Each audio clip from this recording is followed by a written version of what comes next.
किसान भाइयों, गेहूं की फसल में अंतिम सिंचाई का कार्य लगभग संपन्न होने वाला है। और जिन किसान भाइयों ने सिंचाई अभी तक नहीं करी है वो हल्की सिंचाई दिन की बारी में करें, रात को सिंचाई न करें। पिता समान बुजुर्गों, नौजवान साथियों, मेरी माताएं बहनें जो कृषि से सहायक क्रियों में अपना महत्वपूर्ण योगदान दे रही हैं, उन सभी को सत श्री अकाल, आदाब, नमस्कार। मैं गुरबाज विर्क, गांव डबरी, डिस्ट्रिक्ट करनाल, हरियाणा से अपने यूट्यूब चैनल पर आप सभी का हार्दिक अभिनंदन करता हूं। किसान भाइयों, हमारे पास, हमारे देश में, हमारे इस पूरे संसार में बहुत तरह की जमीनें पाई जाती हैं। दोमट मिट्टी पाई जाती है, बालू मिट्टी पाई जाती है, काली मिट्टी पाई जाती है। उनमें से एक तरह की हमारे पास जमीन पाई जाती है जो भारत में और संसार में, जिसका किसानों के पास मालिकाना हक तो है, जमाबंदी में नाम तो है, गिरदावरी भी है उनके नाम, लेकिन वो उनके किसी काम की नहीं है। मेरा मन बहुत दुखद होता है जब मैं बहुत सारे फोन कॉल्स किसानों से प्राप्त करता हूं, देश के अलग अलग कोनों से, हिस्सों से, कि हमारी जो जमीन है वो बंजर है, ऊसर है, लवणीय है, क्षारीय है, लूण की मात्रा अधिक है। जहां हम अपनी भाषा में बोलते हैं, हरियाणा पंजाब की भाषा में, कलर वाली जमीनें हैं, पानी में खारापन ज्यादा है, जहां पानी में शोरे की मात्रा ज्यादा है। ऐसी परिस्थितियों में आप न कोई भी फसल नहीं ले सकते हैं। बहुत सारे किसान भाई हैं, मेरे को वीडियो के माध्यम से और फोटो के माध्यम से अपनी जमीन की परिस्थिति से अवगत करवाते हैं। मैं पूरे विश्व की बात कर देना चाहता हूं। 1130 मिलियन हेक्टेयर जमीन पूरे देश, पूरे पूरे विश्व में लवणीय, क्षारीय, बंजर कलर वाली है, जहां पानी खारा है, जहां पर हम कुछ भी नहीं उगा सकते हैं, खाली पड़ी हुई है। और भारत भी इससे छूता नहीं रहा है। भारत में कुल रकबे में से 6.70 मिलियन हेक्टेयर जो जमीन है वो लवणीय और क्षारीय कल्लर है, ऊसर है। और उसमें से बात करते हैं, 3.70 मिलियन हेक्टेयर जमीन ऐसी है जो क्षारीय है, जो क्षार से प्रभावित है। 2.97 मिलियन हेक्टेयर जमीन ऐसी है जो कल्लर वाली है, अम्लीय है। ये तमाम जमीनें किसानों के पास हैं, लेकिन ये खाली पड़ी हुई हैं। इसका मुख्य रकबा लखनऊ, एटा, हरियाणा की बात करते हैं, भिवानी का बहुत बड़ा एरिया आ जाता है, करनाल का कुछ हिस्सा आता है, और राजस्थान में बहुत बड़ा एरिया आ जाता है। पंजाब में श्री मुक्तसर साहिब, हुशियारपुर, गुरदासपुर, बटाला में पॉकेट्स में आ जाता है। पटियाला का कुछ रकबा आ जाता है जो चीका के साथ लगता हुआ है, जहां पर किसानों की स्थिति अत्यंत दयनीय है। अगर किसान के पास 2-4 एकड़ हैं, उसमें वो गेहूं नहीं उगा सकता है। अगर गेहूं बिजाई करता है तो उसका जर्मिनेशन नहीं आता है। अगर जर्मिनेशन आ जाता है तो प्रथम पानी में गेहूं सूख के मर जाता है।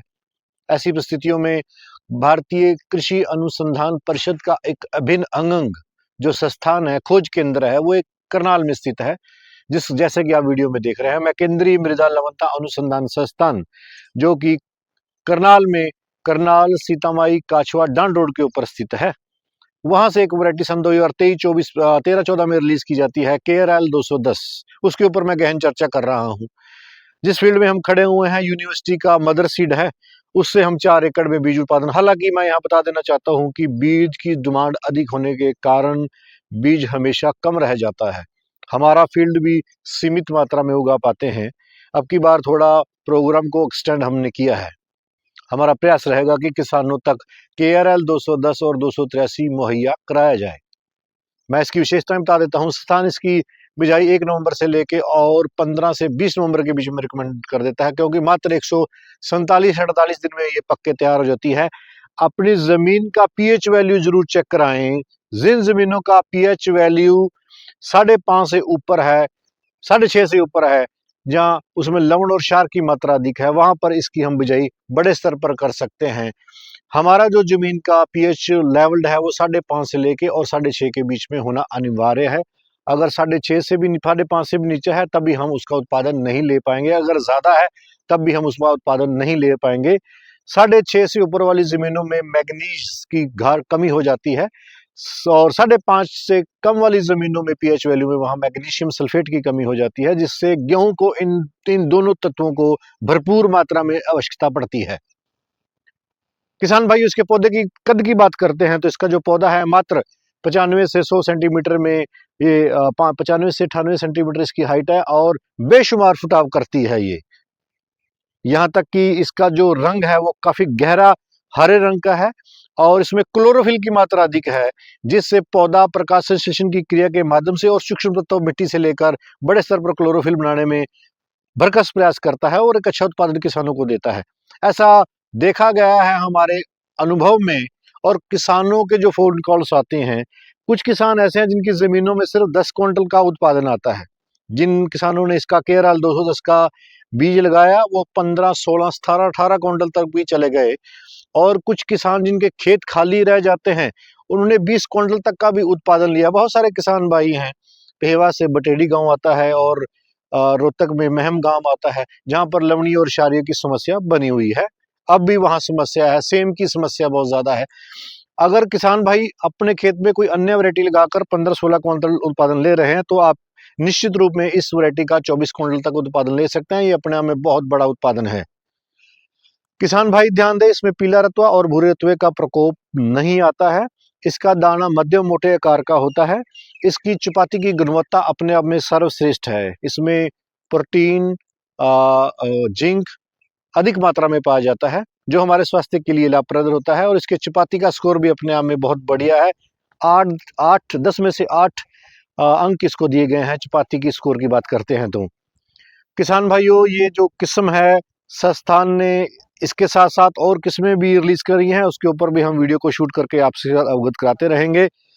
और जिस किस्म का मैंने आपसे साथ मूल्यांकन अवलोकन किया है, पिछले 6 साल का अनुभव मैं आपके साथ साझा कर रहा हूं। अपने आप में सर्वश्रेष्ठ उत्पादन ये किस्म देती है। जिन किसान भाइयों की जमीनें हल्की हैं, सेम की मात्रा है, वहां पर भी ये वैरायटी बड़े स्तर पर कामयाब हुई है। और इसकी बीज की उपलब्धता नहीं हो पाती है पूरे भारत में, ये बहुत बड़ी विडंबना की बात है। हालांकि हमारा भी प्रयास रहता है और निश्चित रूप से हम कंट्रोल रेट में किसानों को उपलब्ध कराते हैं, फिर भी इसकी बीज की उपलब्धता नहीं हो पाती है। लेकिन हमारे पास बीज सीमित मात्रा में उपलब्ध रहता है और जो किसान भाई बीज लेना चाहते हैं वो हमारे साथ संपर्क कर सकते हैं। इसी के साथ मैं वार्ता को विराम देता हूं। जय जवान जय किसान।